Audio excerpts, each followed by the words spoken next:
সব প্রশংসা মহান আল্লাহ তাআলার জন্য। দরুদ ও সালাম বর্ষিত হোক আমাদের প্রিয় নবী হজরত মুহাম্মদ সাল্লাল্লাহু আলাইহি সাল্লামের উপর।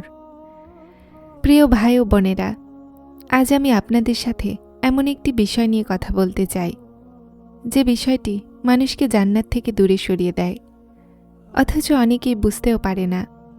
সেই বিষয়টি হল শিরক। শিরক কি? শিরক মানে আল্লাহর সাথে কাউকে শরিক করা, আল্লাহর অধিকার অন্য কারো কাছে দেওয়া। আল্লাহ তাআলা কোরআনে স্পষ্ট করে বলেছেন, নিশ্চয় আল্লাহ তার সাথে শিরক করাকে ক্ষমা করবেন না। সূরা নিসা 48। ভাই ও বোনেরা, এই একটি আয়াতই যথেষ্ট বোঝার জন্য শিরক কতটা ভয়ঙ্কর। কেন শিরক সবচেয়ে বড় গুনাহ? কারণ শিরক আপনার ঈমান ধ্বংস করে দেয়, আপনার সব আমল নষ্ট করে দেয়, আর জান্নাতকে আপনার জন্য হারাম করে দেয়। আল্লাহ বলেন, যে ব্যক্তি আল্লাহর সাথে শিরক করে তার জন্য জান্নাত হারাম। সূরা মায়েদা 72। ভাবুন একবার, জীবনভর নামাজ পড়লেন, রোজা রাখলেন, দান করলেন, কিন্তু একটিমাত্র শিরকের কারণে সব আমল শূন্য। শিরকের প্রকারভেদ। শিরক দুই প্রকার, এক বড় শিরক, দুই ছোট শিরক। বড় শিরক মানে আল্লাহ ছাড়া কাউকে ডাকা, কবর, মাজার, পীরের কাছে দোয়া চাওয়া, কাউকে বিপদ দূরকারী মনে করা, তাবিজ কবজে বিশ্বাস করা।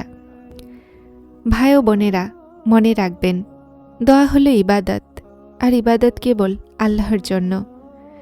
নবীজি সাল্লাল্লাহু আলাইহি সাল্লাম বলেছেন, দোয়াই হলো ইবাদত। আজ আমরা বিপদে পড়লে বলি, ও পীর সাহেব বাঁচাও, ও বাবা আমার কাজটা করে দাও। কিন্তু আল্লাহ বলেন, তোমরা আমাকে ডাকো, আমি তোমাদের ডাকে সাড়া দিব। সূরা গাফির আয়াত 60। তাহলে আমরা আল্লাহকে বাদ দিয়ে আর কার কাছে যাচ্ছি?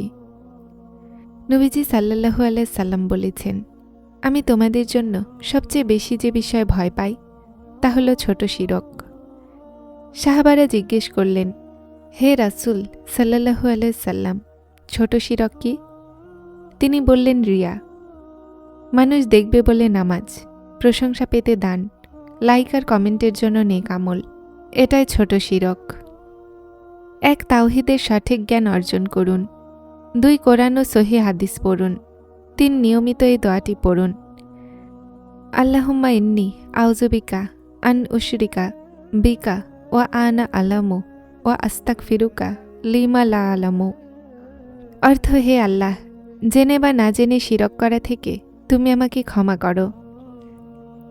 ভাই ও বোনেরা, আজই তওবা করুন, এখনই ফিরে আসুন আল্লাহর কাছে। আল্লাহ বলেন, হে আমার বান্দারা, আল্লাহর রহমত থেকে নিরাশ হও না। সূরা জুমার 53। কিন্তু মনে রাখবেন, মৃত্যুর পরে আর তওবা নেই। এই দুনিয়া ক্ষণস্থায়ী, কবর সত্য, হাসর সত্য, জান্নাত ও জাহান্নাম সত্য। আসুন শুধু আল্লাহকে ডাকি, শুধু তার উপর ভরসা করি, শিরক থেকে শতভাগ দূরে থাকি। হে আল্লাহ, আমাদের শিরক থেকে হেফাজত করুন। তাওহীদের উপরে জীবন দিন, তাওহীদের উপরে মৃত্যু দিন। আমিন। যারা চ্যানেলটিতে নতুন এসেছেন তারা হেদায়েত চ্যানেলটিকে সাবস্ক্রাইব করে আমার সাথে থাকুন। আসসালামু আলাইকুম।